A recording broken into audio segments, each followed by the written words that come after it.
Hello and welcome to episode 7 of the second series of Cocoon. And on this episode, we're so lucky to have Koen Kas. He's coming all the way from Belgium. Good morning to you, Koen. And Koen's also, he's the founder of Healthskouts and the CEO of Epic. The author of Epic, which is an amazing new book that's just been released. So welcome, Koen. How are you? Wow, thank you, Karen, for having me. That's a first ever, really unique opportunity. So I'm looking forward to meet you and your audience today. Thank you so much. Now, I always like to start at the beginning with our guests. So tell me, how did your journey into the health and wellness sort of industry come about? Where did you start and what led you to this point in time? So I'm trained as a biomedic, and I started my career seeing cancer patients. With a fantastic team, discovered the reason why some people get certain types of cancer. And then with a fantastic team, was able to develop a medication to treat brain cancer in children. Now, more confronting than a child 6-year-old with brain cancer, it will probably never get. And the first thing and the best thing we could do with these children was send them on a camp. And that camp was called Camp Delight. And that was the first turning moment in my life, the use of delight in healthcare.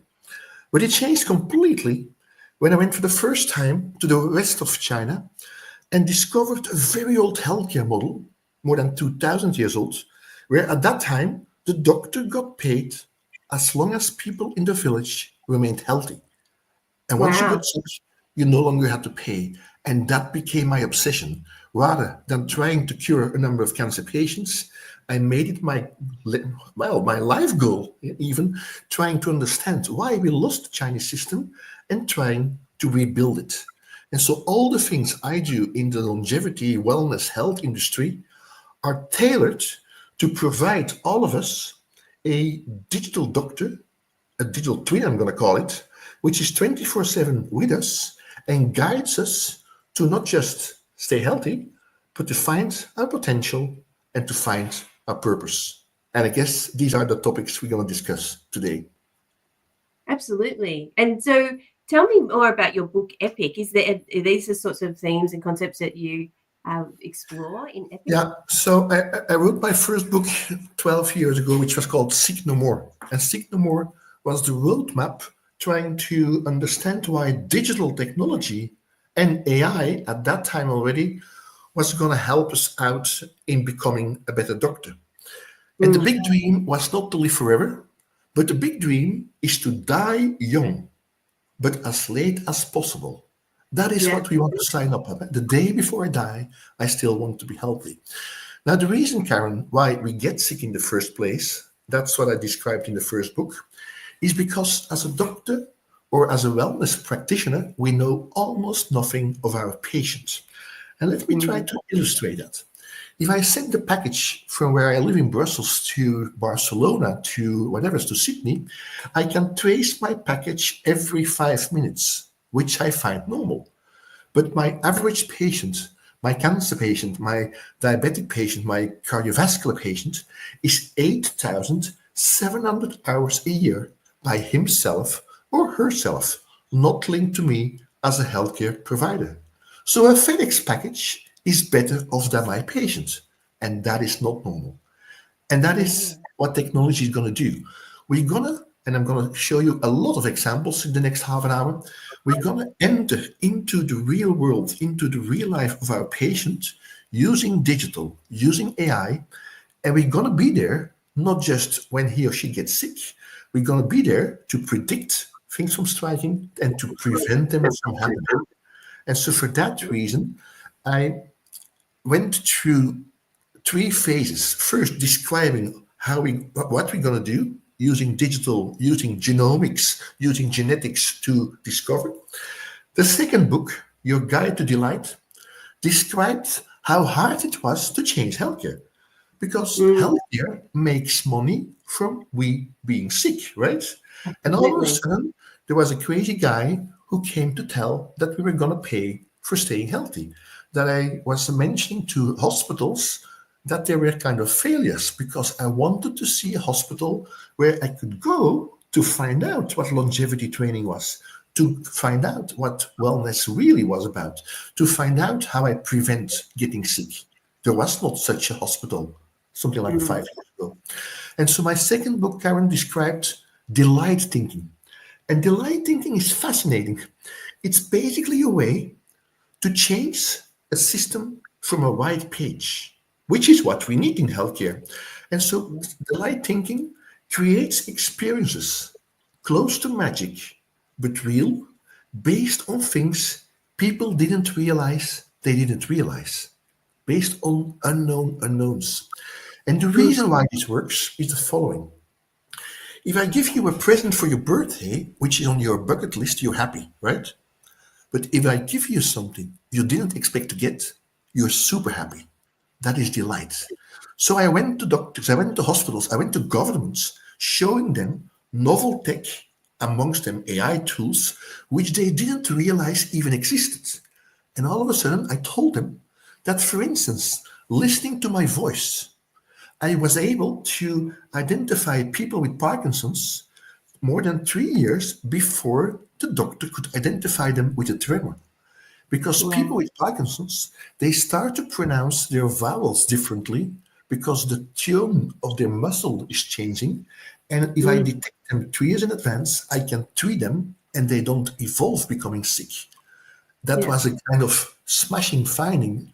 And I can give you 100 of these examples where technology predicts, prevents, and keeps me healthy till the end of time. So the second book was Delight Thinking.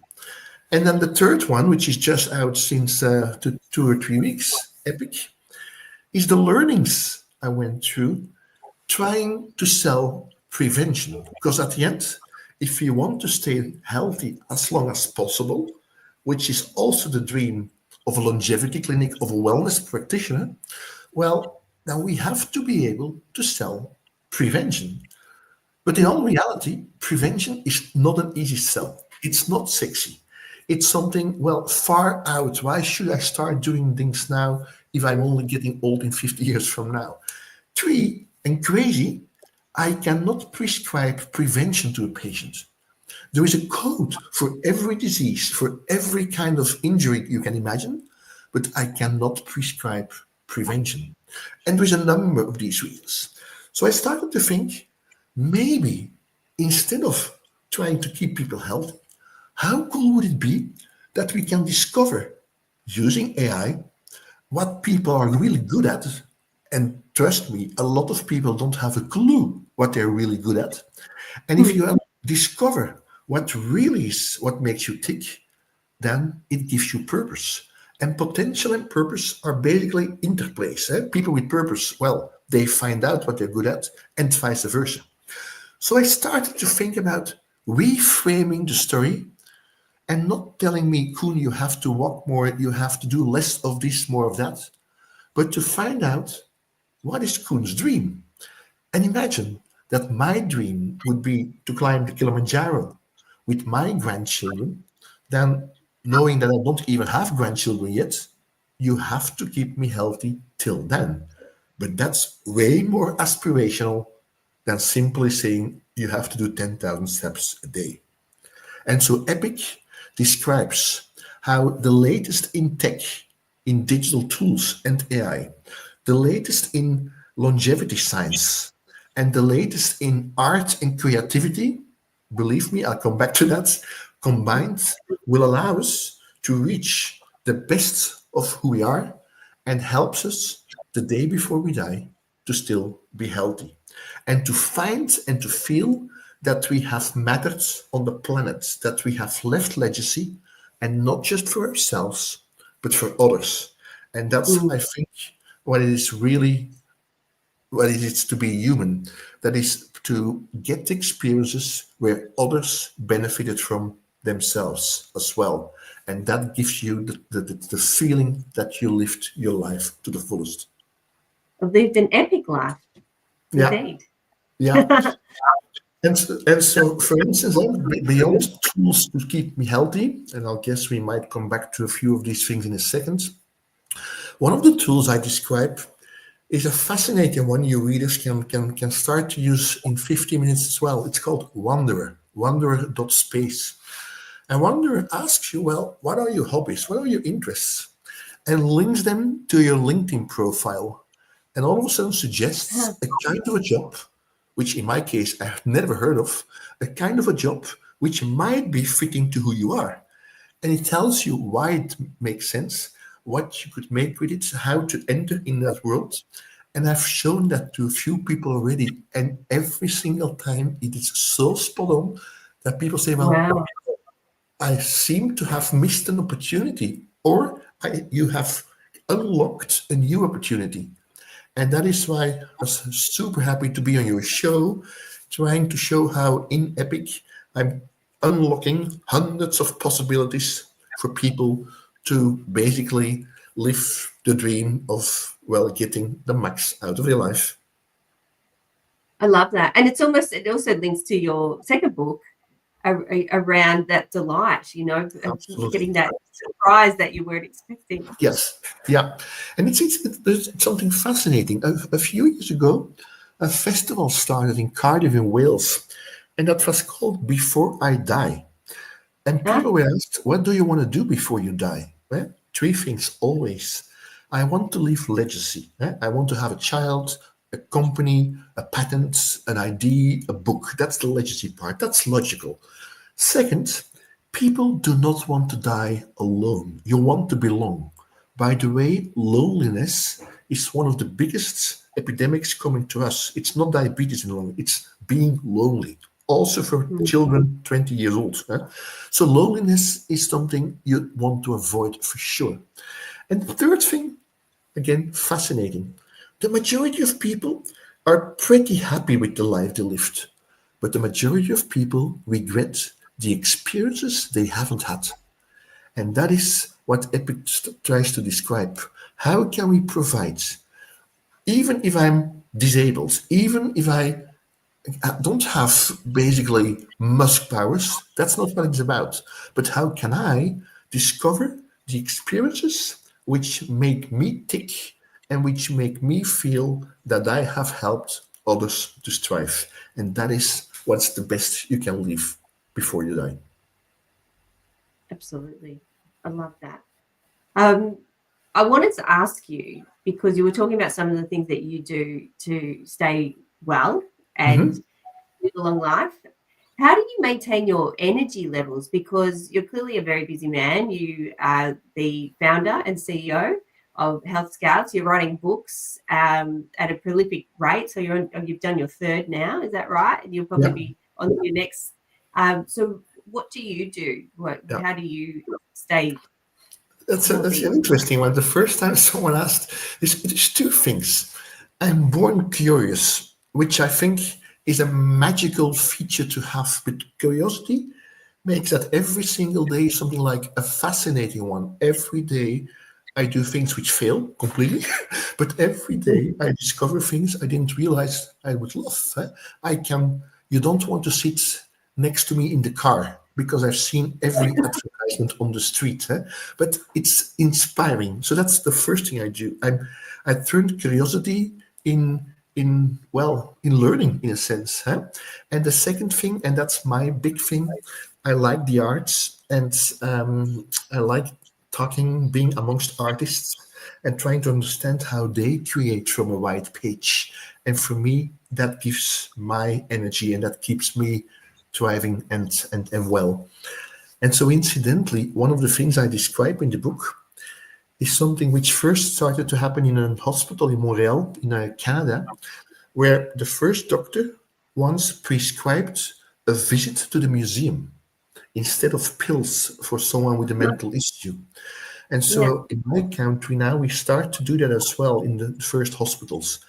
But think about it. So you leave the doctor, and basically the doctor or the system pays you the entrance into the hospital. What a new way of thinking that is, right?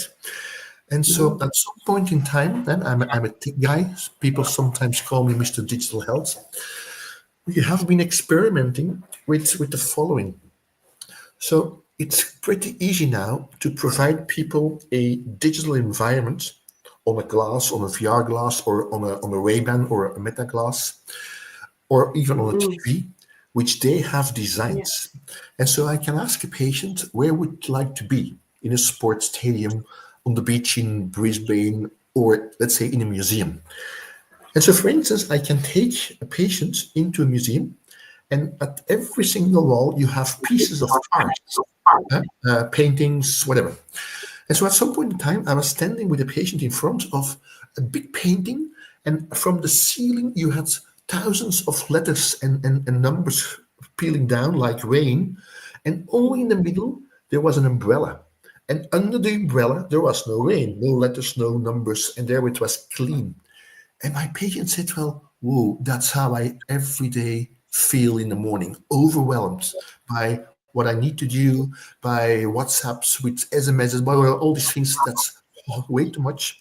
But if I could stand under the umbrella a few minutes a day, that gives me the rest I need.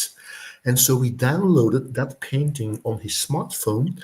Now he watches that painting a few seconds a day, and all of a sudden he used technology to discover what gives him the rest and keeps him well. I find that fascinating. So it's using tech and art to make a switch in someone's mind. Yeah. Yeah. Oh no, I love that. And sure, go ahead.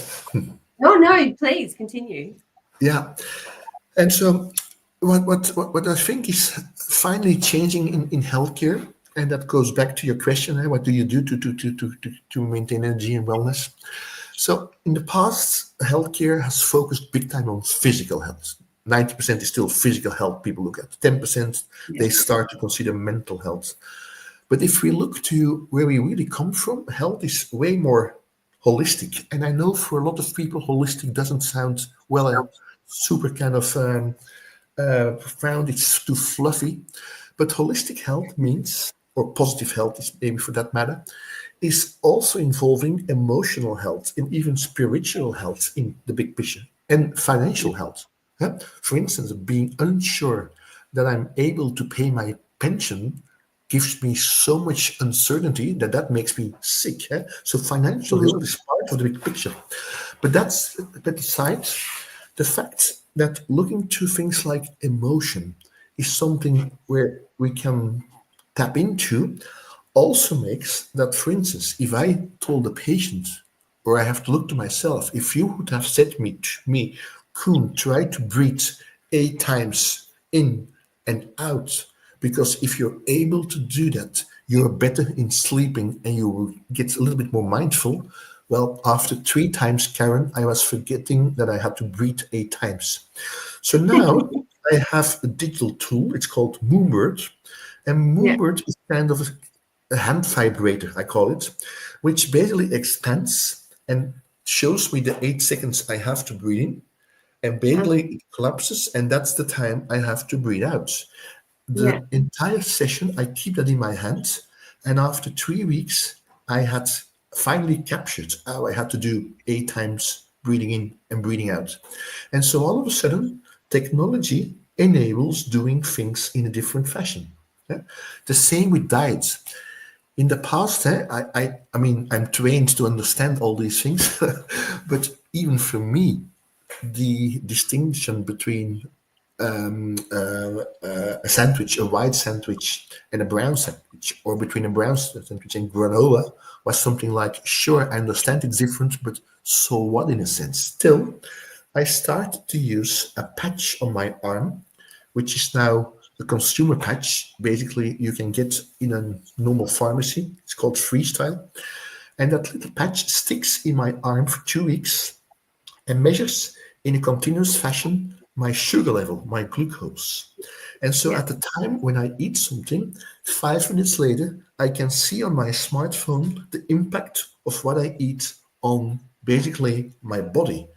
And that was really in my face, because it started to realize what ketchup really does. It's the biggest sugar bomb you have in your fridge. Yeah, wow. Kind of a mind opener that by seeing it, I believe it, and that helped me to change things in my diet. And that's what I find fascinating, because the entire spectrum of things which can be measured. Let's start with the contents of your fridge. I can give you a little app. It's called Healthy Chef, which makes a picture of the inside of your fridge. And based on that picture, the app suggests you a number of menus and plates you can make with the ingredients of your fridge.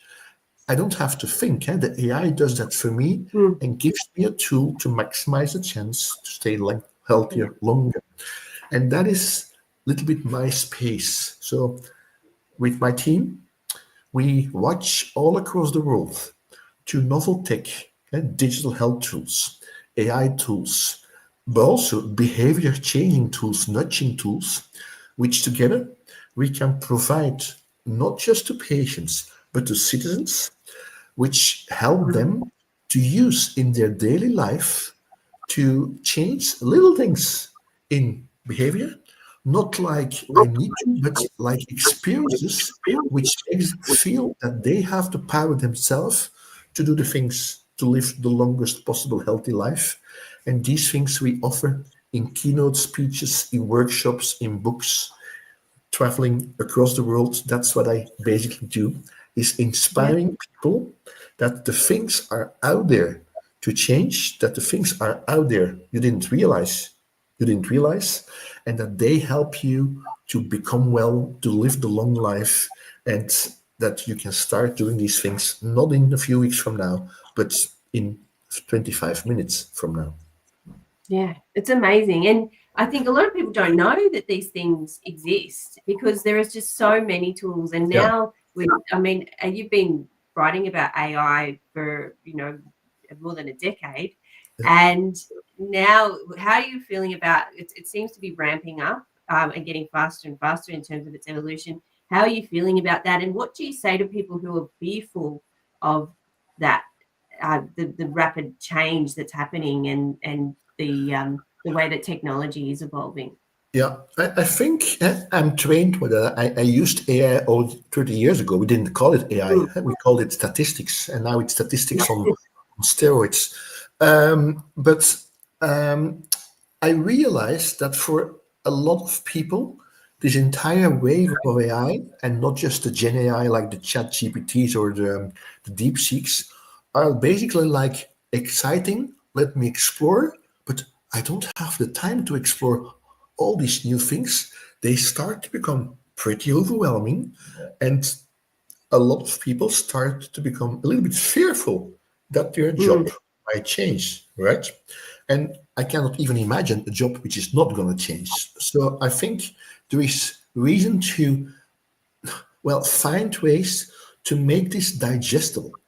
Now, incidentally, because I'm a keynote speaker, the questions I very often get from my audience, for instance, a pharma company, for instance, a room of lay people, is can you please destigmatize and demystify? These are the two words people use. Destigmatize and demystify the use of AI in healthcare. What I often start to do is the following. I ask people, who is your favorite pop star? And then people say, well, it's Eminem or it's Taylor Swift, whatever. And I explain them something in the style of Eminem. So I asked ChatGPT, write me a rap song explaining which disease Koen has or why he has to take some medication in the style of Eminem. And I get a rap song in 7 seconds. I'm And good. then, and then I upload that rap song in a second tool called Suno AI, SUNO.ai. And Yeah. Suno converts that rap song into a real Eminem song. And I sent my patient home, or my citizen who wants to learn something novel, home with 10 songs never written before, uniquely tailored to him or her with the use of AI. And that's not because of the gimmick, but that helps people to say, well, wow, I can use AI to personalize something. And so, Mm. to answer your question, Karen, what I think people should try to do is start playing with a few of these AI tools. And one of the fascinating things to play with, for instance, is to ask, well, where will I be based on the things your AI tool knows about me? Where may I be in 5 years from now? or vice versa. If you project yourself where you would love to be in, let's say 5 or 10 years from now, what you can ask these tools, what should I do Yeah, to reach reverse that engineering. goal? And it's kind of reversing the model. And Yeah. incidentally, people write books on that, and I'm blanking on the name. I'm going to check that for a second. But there has been a book, I think it's a year and a half ago, which was exactly helping people doing that. The book was called Your Future Self, and it was helping people to see with AI who they could become. And that is the first thing which I advise to people. If you start playing, apply it to yourself, right? Mm. But then, if I look back the last 10 years and trying to reply to your question, how is AI being adopted? One of the things we do in our team is we curate the database of every certified health app and AI tool on the planet. That's not a big database. That database contains 320 tools. Half of them, I Mm. guess, will be available in Australia. Half of them is for physicians, half of them is for you as a citizen. Now, everybody who looks into the list finds at least one or two tools which he or she might say, well, it's me. So, for instance, there is AI tools which scan my face and look to my skin profile and suggest things. One of the tools looks or makes a video selfie. And that video selfie, Karen, looks, for instance, to the bloodstream in my cheeks. My eyes cannot see Yeah. it, but the AI tool Yeah. does. And so the way my blood streams to my cheeks is a measurement for my heart rate and for my blood pressure, logical. Mm. But there is something fascinating now. People who become diabetic, they start to get too much sugar in the blood, right? And if you have more sugar in the blood, your blood is more viscous and your heart needs to beat harder. And so Mm. people who have developed diabetes, they have a little bit changing bloodstream in the cheeks, and my video selfie can detect that. So in our next Zoom call or next Teams call, my tool could ask, Karen, can I screen you for developing diabetes? So you might say no, but I think you might also say yes if I tell you that I can next give you a number of nudging tools to do something different with exercise, with sleep, with mindfulness, with food, which will not further develop your diabetes, but keep you healthy. And all of Mm. a sudden, a video selfie, an AI tool, prevents me from getting diabetes, right? And that's my space. Hundreds of these tools, which altogether will help us to die young, but as late as possible. And the big challenge is not the technology, it's one, creating awareness, and two, finding out what people are willing to share, how much data people Mm. feel okay to deal with, Yeah. in a private manner, in an ethical manner, in a profound manner. And if I may give you one example of what is feasible, and that's a real wellness example, I think. I sequenced myself. I perfectly know every single digit of the 3 billion digits which define who I am. It's my genome, my DNA, my genetic profile. That's my job. And so, more than 11 years ago, I discovered that I was predisposed to get blind. Mm. Now, that's the only thing I don't want to encounter blindness. I mean, losing my legs, not nice, but I can live with that, I guess. But losing my eyes, that's the worst which could happen for me. But since I know this, Karen, I got superpowers because I started to take one supplement which delays the degradation of the back of my eyes. And I Yeah. started to use an AI tool, not kidding, which is able to scan the back of my eye, sees the small blood vessels in my retina, and if something started to come there, I can still be treated. If I would not have known this, I will turn blind and it's game over. So I Wow. used one AI tool, changed one thing in my lifestyle, my diet, changed one thing using tech, and now I feel I Mm. have the superpowers that I'm beating my blindness. And that is a little bit what I dream of. That's in the years I will have left on this planet, I can travel as much as possible the world, to show people what is out there, to show people how they can start using things themselves, and how healthcare systems can adopt this, so that healthcare systems, governments, hospitals also have a way not to kind of not be able to afford social care any longer because we get too old, too sick, and we lose all our people, we burn out, but that we spend our money in making sure that the day before you die, our people are still healthy. And the cost that takes is 10 times smaller than the cost it takes to let me die with sickness. Yeah, it's crazy, isn't it? That just that preventative stuff would have such an impact. But I guess, yeah, as you were saying, I think there's not as much money in it for the people who want to make money out of people's illnesses. It's changing. So incidentally, I've involved now with 3 clinics in Europe, 3 different countries, which came to us with the question, can we build part, can we make a facility within the clinic where people pay, even out of pocket, to learn what they should do to remain healthy. So it's changing, really. So 10 years ago, it was science fiction. It's happening now. Yeah. The fact that it's started in the US, it came to the Middle East, it's coming to Europe as well now. The wave of longevity clinics, huge amount. The guy from Spotify founded Nico, a screening clinic in Stockholm, London, where I enter a full body scan and advice to prevent things from doing. Companies in the US like Function Health, Superpower, Health Turnouts, which basically offer me some biomarker analysis and some advice. But what I really think we need is 24/7 coaching and guidance. And so what inspires me big time in the wellness longevity space is a movie, a Disney movie, which was called Big Hero 6, which I advise your people to watch again.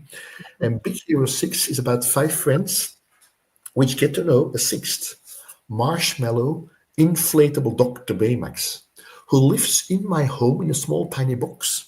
And now and then pops out, comes to me and asks, Koen, how are you?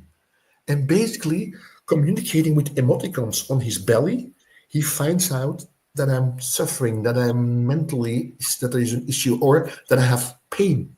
And he's there to teach me, to coach me, to prevent things. And that idea, Baymax in Big Hero 6, that is, I think, what AI is really going to do. We're going to be able, pretty soon now, first prototypes are out, Karen, to provide all of us a avatar, a digital twin, which knows who we are, gets our genetic profile, gets our social determinants of health, gets our Fitbit data, gets our whatever heart rate, combines it, and allows me to talk to my data, just like I use ChatGPT to talk to the internet. I now talk to my data and say, well, based on these data, I've been drinking a Coke, fine. What can I do to compensate that sugar drink? Well, go out, talk with 2 people, and in a holistic fashion, that's the same as drinking sugar. And therefore, and I think we have to keep mindful for the time, what I also like to do is watch a little series on Netflix called Live to 100. Oh, yes. Live to 100 discusses 5 regions on the planet called blue zones, where people naturally tend to get old without going to hospitals, without going to care centers. They do 9 things in common. It's part of Costa Rica, part of California, Okinawa in Japan, part of Sardinia in Italy, and part of Greece. And so, for instance, while in my country, or in the majority of Europe, we are trained to finish our plate, take 1 extra step, they stop when they're 80% full. They stop eating time. Super small thing. They drink wine as well, but never alone. They drink wine together. The social bonding is important. And so sometimes we have indeed part of the pendulum which goes into use a lot of tech and predict things, but you have the other pendulum which says, well, do basic things. Use your smart thinking.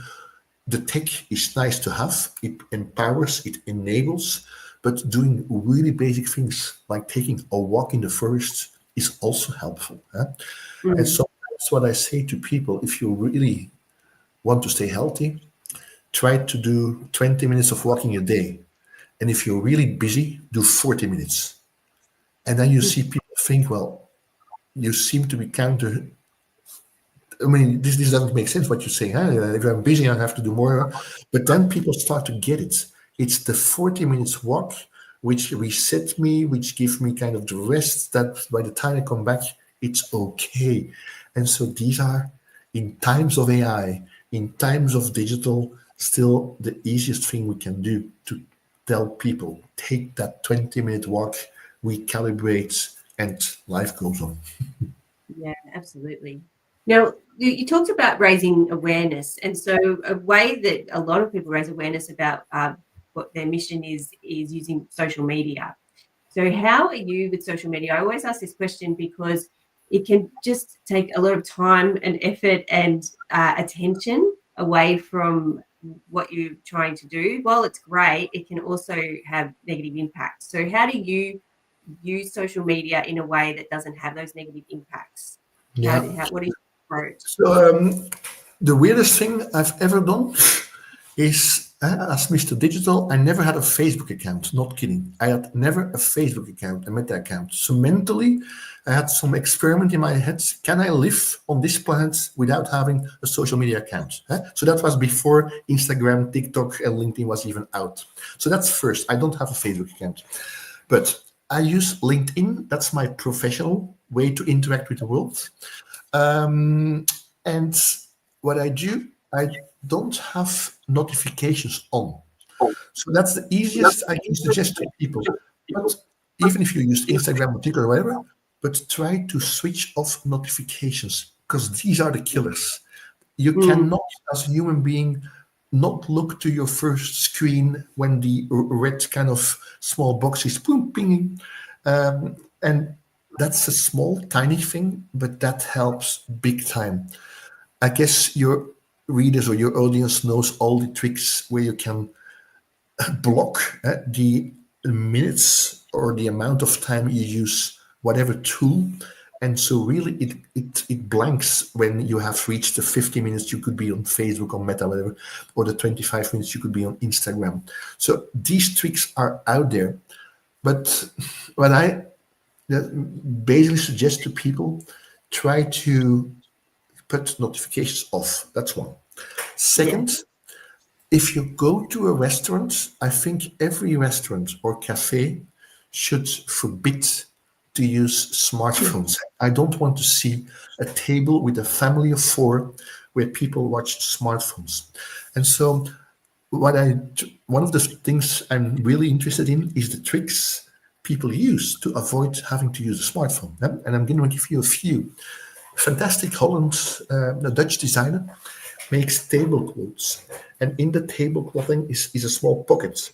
And so when I go to the restaurant, I have first to put my smartphone in the pockets, and only then I get the menu. I have pepper mills now, and the pepper mill can be used, and it quenches the signal of the smartphones around the table. So I'm obliged to use it. There is plenty of these tricks out. Yeah, right. See governments picking up. So in Spain and Europe, the government has now decided that kids till 18 years, they can still use a smartphone, but in school, no more social media. And I think these will be tricks people will start to adopt all across the planet, because you would be surprised how many people feel lonely because of their use social media. They feel like they're the outliers.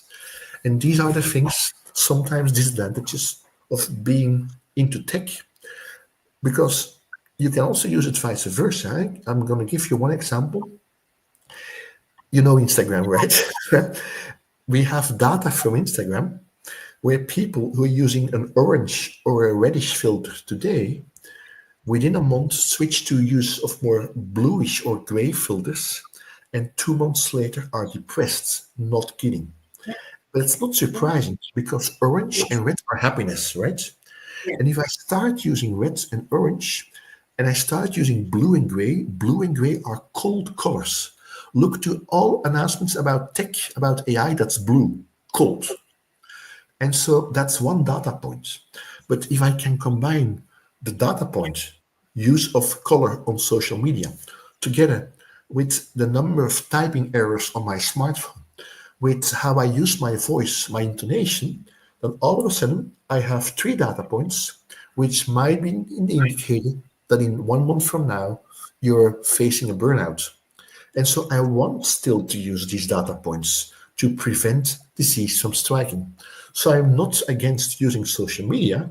No, I'm absolutely pro using the power of social media, but simply helping people with a number of tricks to click their minds and to feel empowered that an hour or a few hours a day you can perfectly live without it and the world still keeps on running. Great advice and great examples. And I wanted to ask you too, in your career, do you have a story of an inspirational breakthrough of one of your clients or patients that you've worked with, while keeping them anonymous, of course? Yeah, what I mind, but oh, there's a few. What I always find Yeah. fascinating if I'm sitting in an audience, for instance, in a workshop, and I start telling, each time again, you have people which are sitting back and saying, well, Mr. Kas, this is not what we're going to do. This is against the use of data. This is against this. This is Orwell. This is not going to happen. No, no, no, no. And helping and seeing throughout the day, Karen, that someone who is a strong no sayer becomes a believer and at the end says, wow, yes, let's do that. That's the most empowering thing there is because they become your biggest ambassador. And so one of the really nice examples was recently in a clinic where we said we were invited to talk about innovation in healthcare, and the management was there, and one of their doctors after 2 minutes already stand up and said, well, I don't see why you're here, because a few weeks ago I asked the management, which was in the room, for two VR glasses, and that was even too expensive. Why on earth should you believe that spending a day with you will help changing that? And I said, well, okay, point well taken. um, Give me 15 minutes to try to adopt to that comment. And I took them through the day. And at the end, on one hand, it was management who said, well, we were wrong. We haven't seen what we should have seen. But it was also the other guy who said, well, sure, the way I defend something, the way I bring something is not just I need this, give me money. No, you have to sell me what's in for me. And what I learned biggest time, Karen, and that's the answer to your question, that is that if you do something novel, top down, almost always fails. It needs to be bottom up. But the majority of people think, well, I work with a client or I work with an end user and he has to become the payer. But my biggest learning is that if you open up the world and instead of thinking two parties, you think three parties, you can all of a sudden involve a third party, which becomes so vested in your new ID that they take care for the ID, which was a no initially, and they move the world forward. And I'm going to make it concrete now. Instead of being treated as a diabetic patient, we suggested at some point in time in a hospital, well, learn me what I should do with regard to diet, to sleep, to mindfulness, to deal with my disease. And we suggested to build a cooking aisle in the hospital. Now, a cooking aisle in the hospital was like, why should we do that? That's not our task. It's too expensive. It will never fly. And we don't have money for that. So what I did, I went to a kitchen builder, a famous one in Belgium. And I said, well, if you would offer a free kitchen to a hospital.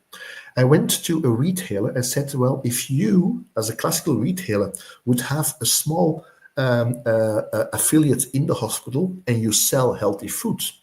And I went to a number of cooks and I said, if you come and learn healthy cooking in the hospital and we make a TV show out of this, then we have potentially a win-win-win, right? And we did that.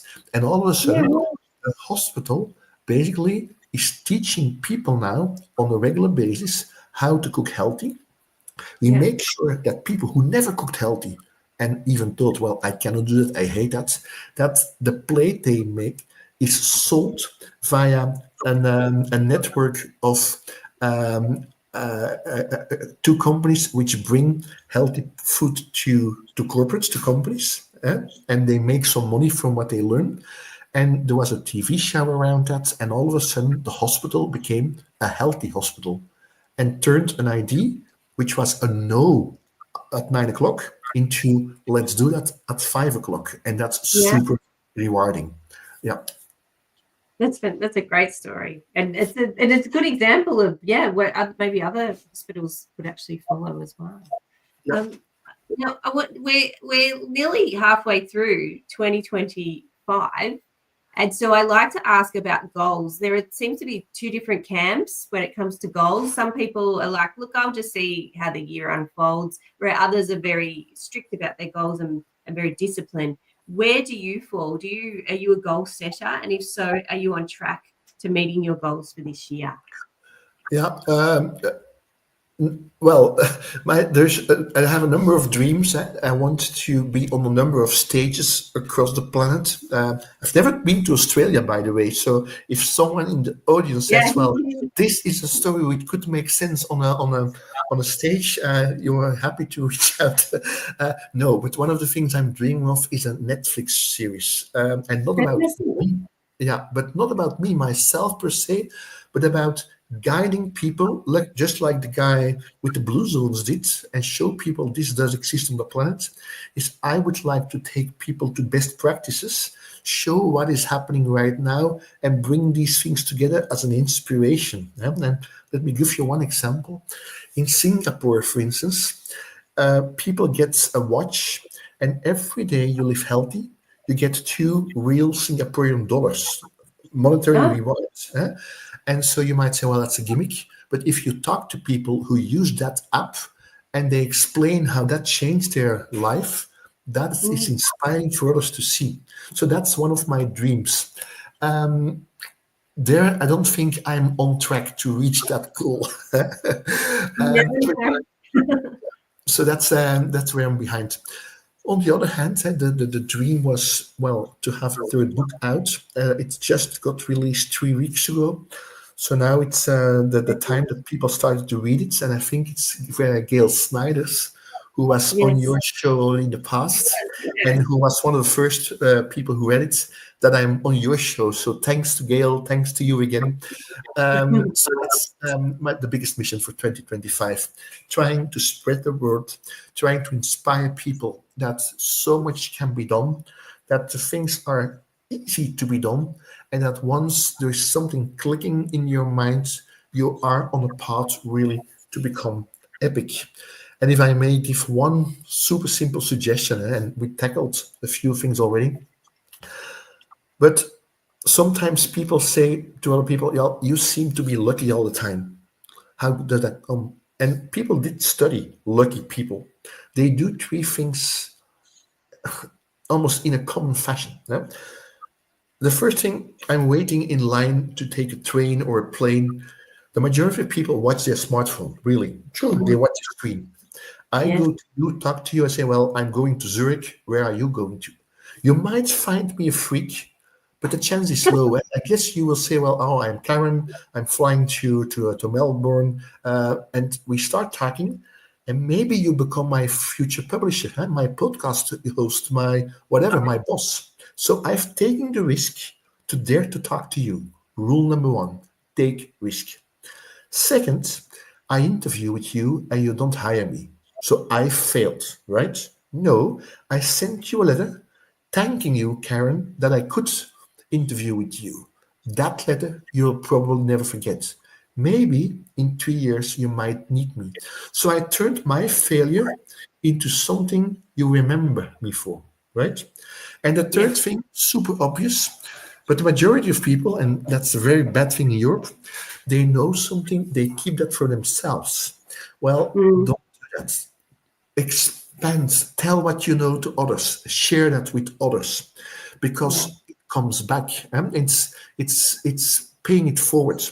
And that's why, making the link to I suggest people to start playing with things. For instance, 2 years ago, when AI became a thing for a lot of people, and Gen AI, ChatGPT, we founded a number of super simple WhatsApp groups with doctors who said, well, AI, no, no, no, not in healthcare. But now we're 2 years later, and these doctors, they dared to start using things. They failed sometimes. They even mentioned what failed, what worked. They motivated others to start as well. And that was bottom down, of bottom up, starting to learn people to share, to deal with Mm. failure, and to deal with success. Well, that is something I would like to advise to every single listener to this podcast. Try, for instance, with your 5 best friends, to start a little WhatsApp group on a topic, using AI in the kitchen, whatever, or using AI in the car, whatever. And you post the thing you just learned about this podcast, that there is an app, Healthy Chef, which can I use to make a picture of the inside of my fridge and to learn to cook healthy. Well, you share that to your 4 friends which haven't listened to the podcast, and one of these 4 might say, oh yeah, I've used that, didn't like it, I have something better. And all of a sudden you have conversation, and you Mm. start to build on something which is esoterical and far away. You start to build experience. And I think that's the best we can do.